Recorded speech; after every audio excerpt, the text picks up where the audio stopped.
नमस्कार, मैं Shukla agree world में आप सभी का स्वागत करता हूं। बात करेंगे तुअर के बारे में। तुअर में हम देख रहे हैं कि काफ़ी उथल-पुथल मचा हुआ है और जो लेमन तुअर, ख़ास तौर पे लेमन तुअर में जो मूवमेंट हो रहा है, 100-200 रुपए बढ़ जा रहा है, 100-200 रुपए घट जा रहा है, जो डेली मूवमेंट हो रहा है, उसकी वजह से व्यापार का पूरा माहौल थोड़ा-सा गड़बड़ाया हुआ है। मतलब और तुअर दाल में उसकी वजह से डिमांड खुल के नहीं आ रही, जिसको लेना भी है क्योंकि इतना उथल-पुथल मचा हुआ है, तो जो होलसेलर है, बड़े रिटेलर हैं, उन लोग भी लिमिटेड डिमांड के अनुसार ले रहे हैं। जबकि फंडामेंटल देखें तो तुअर अभी जो एक एक बड़ा स्टॉक जो है प्राइवेट हाथों में है, और एक तुअर का एक बड़ा स्टॉक जो है गवर्नमेंट के हाथ में है। तो मंडी में किसानों के हाथ में तुअर ज़्यादा बचा नहीं है, और आवक उसका हम देख रहे हैं कि मंडियों में अराइवल भी काफ़ी कमज़ोर है। और दूसरी बात, अब खरीफ बुआई में जैसे किसान बुआई में अब एंगेज हो गया है, तो मंडियों में इसकी वजह से भी आवक अब काफ़ी टूट चुका है। और दूसरी बात करें इंपोर्ट की, तो लेमन तुअर का एक तो क्वालिटी की वजह से इस जो इशू है, लोग ज़्यादा इंपोर्ट के सौदे नहीं कर रहे हैं, और पड़तल भी काफ़ी ऊंचा है। भाव अगर इंटरनेशनल में देखें तो डॉलर में काफ़ी ऊंचा होने से आयात के सौदे भी कम हो रहे हैं, और जो कि हमने मैनिफेस्टो में देखा भी है कि बहुत कम इंपोर्ट हो रहा है तुअर का। और बात करें अभी बुआई का, तो बुआई का देखें तो स्थिति कर्नाटक और तेलंगाना में कुछ जगह पे तो बुआई ठीक ठाक हो रही है, ऐसा जो जानकारी मिल रही है। बट कर्नाटक में जो अधिकतर जो तुअर के जो 30% जो हिस्सेदारी है क्षेत्रफल में पूरे इंडिया में, तो वहाँ पे निश्चित तौर पे अभी चिंता का विषय बना हुआ है, क्योंकि वहाँ पे बारिश लगभग लगभग नहीं के बराबर है तुअर उत्पादक इलाकों में। तो अभी जो जानकारी मिल रही है 15-20% के आसपास ही बुआई हुई है। हो सकता है 2-5% प्लस माइनस इसमें हो सके, बट निश्चित तौर पर कर्नाटक में बुआई को लेकर चिंता बनी हुई है। महाराष्ट्र में ज़्यादातर जिलों में अच्छा मानसून बारिश हुआ है, बट डिस्ट्रीब्यूशन को लेके थोड़ा चिंता बना हुआ है, क्योंकि प्रॉपर जैसे अमरावती ले लो, अकोला ले लो, तो डिस्ट्रीब्यूशन शायद थोड़ा ऊपर नीचे होगा, तो जिसकी वजह से हर एक जगह पे प्रॉपर बुआई नहीं, बट ओवरऑल देखें तो रेनफॉल हुआ है और बुआई ठीक ठाक वहाँ पे कर्नाटक से काफ़ी बेटर है। गुजरात में भी दिख रहा है कि भरूच उरूच जो लाइन है वहाँ पे अच्छी रेनफॉल हुआ है, तो तुअर वहाँ पे भी बुआई हो जाएगा। अब बात करें यहाँ से तुअर का ट्रेंड, तो तुअर का ट्रेंड ओवरऑल देखो अभी जो बना हुआ है, जब तक 77 का लेमन तुअर ऊपर नहीं टिकता तब तक टिकाऊ तेज़ी बनने के चांसेस कम लग रहे हैं। 77 के ऊपर अगर क्लोजिंग देता है तो एक अच्छी तेज़ी बन सकती है, और अकोला बिल्टी तुअर 82 के ऊपर अगर क्लोजिंग देता है तो अच्छा एक मोमेंटम बन सकता है।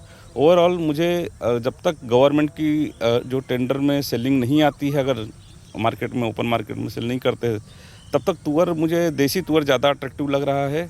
और बात करें अफ्रीका तुअर में, तो अफ्रीका तुअर में क्रॉप मोज़ाम्बिक में सुन रहा हूँ कि कुछ थोड़ा कम है, बट तंजानिया में अच्छा है। और ओवरऑल देखें लास्ट ईयर से, तो लास्ट ईयर की जितना तो आराम से उतना तुअर हो जाएगा। अभी भाव काफ़ी नीचे खुले हैं, बट स्लोली एंड स्टेडीली मुझे लग रहा है कि इन भाव में अच्छी खरीदी देखने को मिलेगी। धन्यवाद।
नमस्कार, मैं शुक्ला एग्रीवर्ल्ड में आप सभी का स्वागत करता हूं। बात करेंगे उड़द के बारे में।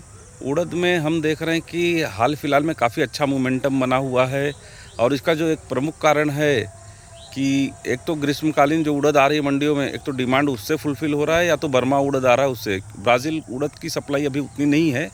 पीछे 3-4 महीने में देखें अगर तो एवरेज में मतलब 3-4 हज़ार टन से मंथली एवरेज उससे ज़्यादा इम्पोर्ट नहीं हुआ है। और अब नया क्रॉप वहाँ का आने वाला है। जुलाई अगस्त के काफ़ी सौदे हुए हैं, अगस्त सितंबर करके। बट एक चीज़ आपको बताऊं, जो ब्रेकिंग न्यूज़ मुझे प्राप्त हो रही है कि उड़द का जो ब्राज़ील का क्रॉप जो पहले मतलब अंदाज़ा लगाया जा रहा था कि 4 लाख टन 5 लाख टन तक बन सकता है, बट जैसे जैसे वहाँ पे हार्वेस्टिंग हो रहा है और यील्ड को लेके वहाँ पे चिंता काफ़ी निकल के आ रही है। और अब जो जानकारी मिल रही है कि क्रॉप कुछ 3 लाख टन के अंदर बन सकता है। आपको बता दूं कि फर्स्ट ईयर जब ब्राज़ील ने फर्स्ट ईयर जब शिपमेंट देना चालू किया था तो फाइनेंशियल ईयर 23-24 में लगभग उन्होंने 70-75 हज़ार टन का प्रोडक्शन किया था और 25-26 जो है फाइनेंशियल ईयर में लगभग उनका प्रोडक्शन पहुंच गया था ये 1.5 लाख टन। और अब अनुमान था कि ये 4-5 लाख टन हो जाएगा, बट जो कुछ अनफेवरेबल वेदर की वजह से वहाँ पे यील्ड काफ़ी कम आ रहा है। तो अब ये आ रहा है कि 3 लाख टन के अंदर, कोई 2.5 बोल रहा है, कोई 3 बोल रहा है, मतलब मोटा मोटी मुझे काफ़ी लोगों से जो मैंने बात की है 3 लाख टन के आसपास या उसके अंदर ही क्रॉप नज़र आ रहा है।